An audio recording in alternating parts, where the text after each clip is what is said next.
പ്രധാനമന്ത്രി നരേന്ദ്രമോദി ഇന്ന്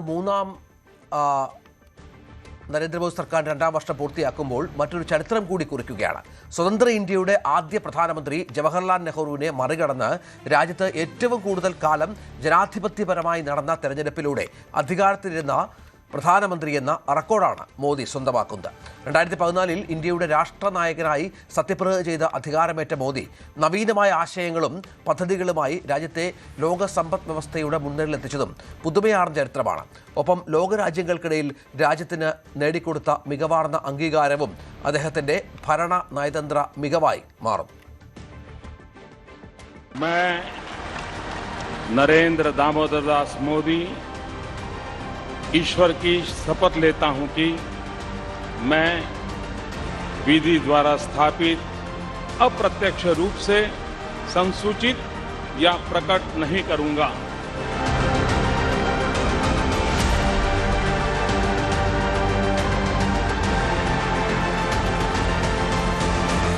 ഇത് ചരിത്രത്തിലേക്കുള്ള തുടക്കമായിരുന്നു. 2014 മെയ് 9 ഇന്ത്യയുടെ പ്രധാനമന്ത്രിയായി സത്യപ്രതിജ്ഞ ചെയ്ത് അധികാരമേറ്റ നരേന്ദ്ര ദാമോദർ ദാസ് മോദി ഇന്ന് തന്റെ മൂന്നാം സർക്കാരിന്റെ വാർഷികം ആഘോഷിക്കുമ്പോൾ പിന്നിടുന്നത് വലിയൊരു ചരിത്രം കൂടിയാണ്. ഇന്ത്യയിൽ തെരഞ്ഞെടുപ്പിലൂടെ അധികാരത്തിലെത്തി തുടർച്ചയായി ഏറ്റവും കൂടുതൽ കാലം പ്രധാനമന്ത്രിയായ രാഷ്ട്ര നേതാവായി അദ്ദേഹം ഇന്ന് മാറി. ഇന്ത്യയുടെ പ്രഥമ പ്രധാനമന്ത്രി ജവഹർലാൽ നെഹ്റു തെരഞ്ഞെടുപ്പിലൂടെ 1952 മെയ് 13 മുതൽ 1964 മെയ് 27 വരെ അധികാരത്തിലിരുന്ന 4398 ദിവസങ്ങളുടെ റെക്കോർഡാണ് മോദി തിരുത്തിയത്. ഇന്ന് പ്രധാനമന്ത്രി പദത്തിൽ മോദിയുടെ 4399 ദിവസമാണ്.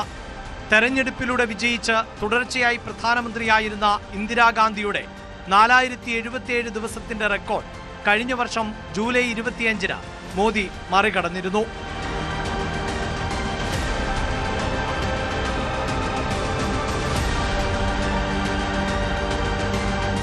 ജവഹർലാൽ നെഹ്റു, നരേന്ദ്രമോദി എന്നിവർ ഭരണസാരിഥ്യം വഹിച്ച ഇന്ത്യക്ക് രണ്ട് മുഖങ്ങളാണുള്ളത്. രണ്ട് ഘട്ടങ്ങളിലൂടെയുള്ള പ്രയാണം. നെഹ്റുവിന്റെ ഇന്ത്യ സ്വാതന്ത്ര്യത്തിന്റെ പുതുമോടിയിലുള്ള രാജ്യമായിരുന്നു. ജനസംഖ്യ ഇത്രയില്ലായിരുന്നു. രാഷ്ട്രീയത്തിലും മത്സരം ഇല്ലാത്ത കാലം.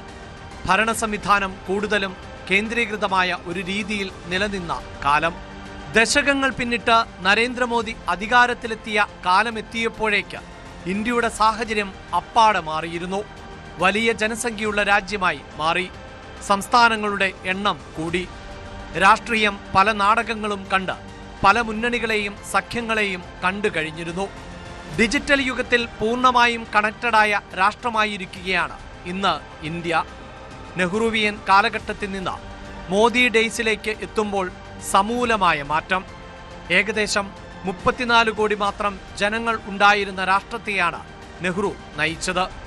ഇന്ന് നരേന്ദ്രമോദി നയിക്കുന്ന രാജ്യത്ത് ജനസംഖ്യ 146 കോടി കടന്നിരിക്കുന്നു. രാഷ്ട്രീയ രംഗത്തുമുണ്ടായി വലിയ മാറ്റങ്ങൾ.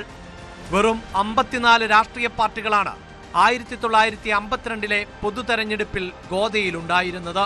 2024 തെരഞ്ഞെടുപ്പിൽ മത്സര രംഗത്തുണ്ടായിരുന്നത് വലുതും ചെറുതുമായി 744 രാഷ്ട്രീയ പാർട്ടികൾ. ഇന്ത്യയെ ലോക സമ്പദ് വ്യവസ്ഥയിൽ മുൻനിരയിൽ എത്തിക്കുക എന്നതായിരുന്നു പ്രധാനമന്ത്രി പദത്തിലെത്തുമ്പോൾ മോദി കണ്ട സ്വപ്നം. ആഗോള പ്രതിസന്ധികൾക്കിടയിലും ഇന്ത്യയെ ലോകത്തെ പ്രധാന സാമ്പത്തിക ശക്തികളിൽ ഒന്നാക്കി മാറ്റാൻ മോദിക്കായി. ഇന്ത്യ കൈവരിച്ചത് 6.5 മുതൽ 7% വരെ വളർച്ചയാണ്. അമേരിക്കയടക്കം ലോകരാജ്യങ്ങളാകെ അംഗീകരിക്കുന്ന ശക്തിയായി ഇന്ത്യയെ മാറ്റാനായി. തുടർച്ചയായി സമ്പൂർണ്ണ ഭൂരിപക്ഷത്തോടെയുള്ള 2 സർക്കാരുകളെ നയിച്ച ആദ്യ കോൺഗ്രസ് ഇതര പ്രധാനമന്ത്രിയും നെഹ്റുവിന് ശേഷം തുടർച്ചയായി 3 പൊതു തെരഞ്ഞെടുപ്പുകളിൽ വെന്നിക്കൊടി പാറിച്ച് ഭരണ തുടർച്ച നേടിയ പ്രധാനമന്ത്രിയും മോദി മാത്രം. ഉന്നത വിദ്യാഭ്യാസ മേഖലയിലും റോഡ് റെയിൽ ഗതാഗത രംഗത്തും കഴിഞ്ഞ 12 വർഷത്തെ ഇന്ത്യയുടെ വളർച്ച ഏതു വികസിത രാജ്യത്തോടും കിടപിടിക്കുന്നതാണ്. പട്ടികജാതി പട്ടികവർഗ വിഭാഗങ്ങൾക്കും പിന്നാക്ക വിഭാഗങ്ങൾക്കും ഭരണ നേതൃത്വത്തിൽ നൽകിയ പങ്കാളിത്തവും 33% വനിതാ സംവരണവും ചരിത്രപരമായ അടയാളപ്പെടുത്തലുകളാണ്.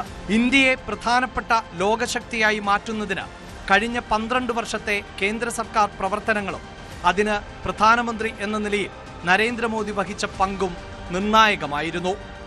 Research desk, news 18. കൂടുതൽ വാർത്തകൾക്ക് news 18 Keralam YouTube channel subscribe ചെയ്യുക.